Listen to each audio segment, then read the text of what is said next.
This is a brief video overview of the Broan-NuTone range hood. It's stainless steel.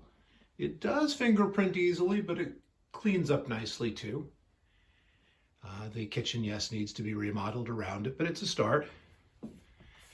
You can see that you have two grease filters up there. They are not charcoal filters. And you can see that you have a switch for the fan on the left and light on the right. So we're going to put the light on. Two LEDs. It's quite bright, very effective. Now let's put the fan on low.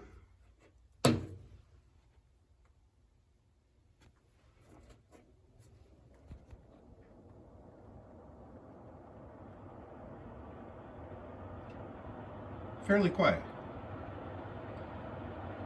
Now let's put it on high.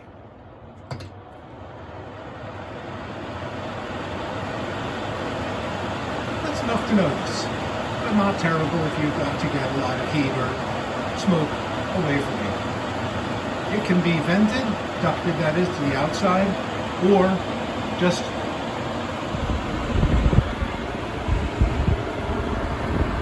vent inside and at least blow any smoke or heat up above your head. You can really feel it. So there you go. Broan-NuTone range hood.